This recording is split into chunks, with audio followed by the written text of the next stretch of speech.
Magandang umaga sa inyong lahat. Ang Makatang tambay pong muli at sa magpanig kayo ng Pinas naroroon. Sumatin pong muli ang pagpapala para sa araw na to. Mainit na ang issue ngayon ng security ni VP Sara. Nabanggit ito dun sa hearing ni Senator Bato. Yung kanyang public order dangerous drugs. At dito natanong ako kung ilan talaga yung totoong tinanggal at tinira ni PNP Chief Romel Marbel. At dito nga lumitaw na yung 106 na PNP na security ni VP Sara. Tinanggal nga yung 75 dito. At ang natira nga ay yung 31. At ngayon, ang balik kinikwisyon nga dito ni Senator Bato, tinanggal yung mga dating tao ni VP Sara, kahit mayor pa siya, ito na yung kanyang mga kasama, yung maalalay sa kanya. At ang lumilitaw nga na nare-reklamo nga rin ni VP Sara, hindi niya mga kilala, yung mga iniwan na yun sa kanya, 31. At binawas na nga yung 75. Pero sa pagtutuwid na rin yung PNP chief natin na si General Marbel, meron naman talagang security talaga si VP Sara at ito nasa 400. Ang nangyari nga nito ay hiniling ni Senator Bato na ibalik yung dating tao. Kahit huwag nang ibalik yung 75 na tinanggal. Basta yung 31 na maiiwan kay VP Sara, ibalik yung mga dating tao nito, wag yung bago. Dahil lumilitaw nga ron na yung 31 na iniwan niya, yung mga hindi kilala ni VP Sara at mga pulis Maynila ito. Ang hiling niya ni Senator Bato nga, ibalik yung dati, yung mga tao pa ni VP Sara kahit nung mayor pa ito. Kahit 31 lang, basta yung dati lang din tao, yun yung concern ni Senator Bato. Pinakiusap nga niya. At binigyan naman siya ng assurance. At pinagpistahan nga ito.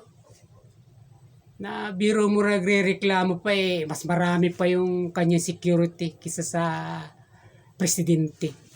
Nagre-reklamo pa, tinanggal lang yung 75. May 400 pala itong security. Mula naman ito sa armed forces. Ito yung mga sundalo mismo. Iba kaya yung mga nagsisecure na pulis at saka yung mismong AEP natin. At ito yung paglilinaw niya. At okay naman nalinawan natin. Pero dahil sa sinabing ito ni General Marbel, yung PNP, pinagpistan ka agad ito ng mga siyempre dilawan, mga insamada vloggers na tinutukoy nga natin. Mga loyalist. Pinagpistan ito na yun nga. Puro reklamo, laki-laki na nga daw ng budget para lang doon sa nagsisecure sa kanya. Tapos nagreklamo pa, yung 75 lang yung tinanggal. Yun nga, di para bang parang sobrang-sobra naman na si VP Sara, exaggerated naman kung humiling ng kanyang security. Sabi nga, mas mataas pa sa bantay na mismong Pangulo natin. Yung tinatawag na PSC. Presidential Security Command. At ito nga yung matindi nilang pambatikos dito. Pero pagkalipas lamang o kahapon lamang, kagabi, mismo napanood ko yung interview nung channel to ng ABS-CBN dun sa mismong spokesperson ng AEP. At nilinaw ito nung mga mahiling mag-intriga na mga anchorman dun. Siyempre alam natin pag sinabing ABS-CBN yung channel to, anti-Duterte ito.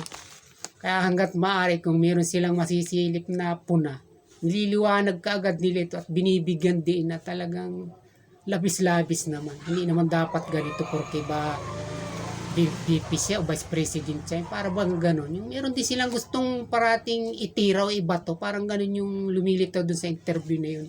At nalinawan natin. At saka kahit itong dalawang anchorman na ito, siyempre sa tingin ko nalalabuan din nga. Katulad din natin. At nalinawan tayo dun. At kahit itong dalawang ito na anchorman. Na ang pagpaliwanag nung spokesperson doon ng AFP. Oo nga, 4 na raan yan. Pero integrated na, ibig sabihin pinag-isa na lang, pinagsama-sama na. Yung 400 na yun, kasama na rin yung nagsisecure dun sa ating Pangulo, kay Bongbong Marcos, at saka sa BP. Tapos tinanong din ng dalawa, ilan ba talaga ang eksaktong kasama lagi sa bawat lakad ni BP Sara? Ilan ang bilang? Hindi naman tinitiyak ng AFP na kung ilang katao, basta ang sabi niya, depende sa laki ng event na pinupunta ng isang VIP o katulad nga ng Vice President. Halimbawa, kung mga napupunta ni religious gathering, siyempre libo-libo ang tao doon. Hindi naman bagay na ang gagawin mo security sa isang Vice President. Halimbawa, 10 lang o 20. Siyempre, depende sa dami din ng tao na pupunta niya. Dinadagdagan natin. Ganon ang proseso ng pagbibigay ng security pala dyan sa mga VIP natin. Halimbawa, kung ang maliit naman yung pagtitipo na pupunta, parang meeting lang, siyempre kunti lang din yung ibibigay na security. Hindi naman katulad pala nung iniisip ng iba, ng mga bumabatikos na yung talagang 400 na yun, talagang nakalaan kay BP Sara at laging nakasunod, ba'y nakasubaybay. Kaya nga pinupunan nila, biro may milyon-milyon yung ginagastos o yung pinapasilid dun sa mga pulis na yun o sa mga AFP para lang magbantay kay BP. Hindi naman pala talaga nun ang nangyayari sa pagpapaliwanag nitong spokesperson na ito ng AFP, ng Armed Forces natin. Bagkus yung 400 na yun, magkasama na at saka nakadepende sa lugar na pupuntahan o sa gaano kalaki yung event. Yun yung tayong bantay na ilalaan doon o isasama ni BP Sara. Ganun pala ang sistema noon. Hindi katulad nung tinutukoy ng mga loyalista at ng mga Ensamada vloggers nga na yung 400, MRT pa raw si Inday Sara na 400 na nga, tinanggalan lang kayo ng 75, reklamo pa kayo. Hindi naman pala talaga yung totally ganun. Sa 400, kasama na yung security doon ng Pangulo mismo. Pinagsama na lang, kumbaga, yung buong 400 na yun, binubuo ng maraming paksyon ng AFP. Naroon na rin yung ating Marine. Tapos may kasama pa rin ng Coast Guard. Sama-sama na yung palang 400 na yun.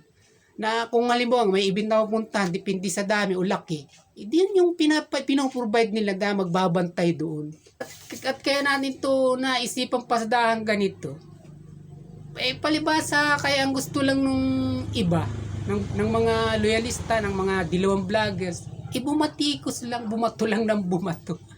Pero kung liliwanagin, may katulad itong ABCBN, gusto rin tirahan ito si BP Sara, nalunawan sila. Kumukuha lang din tayo ng totoong mga impormasyon sa mga talagang taong mapagkakatiwalaan mo. Dapat magsabi ng totoo. Katulad nito, hindi ba spokesman ito ng AFP? Di totoo ang sinasabi nito. Doon tayo maniwala. Huwag tayo maniwala doon sa mga napapanood natin na pag sinasabing Antay Duterte, ano ba naman ang maasahan natin sasabihin itong maganda para sa mga Duterte?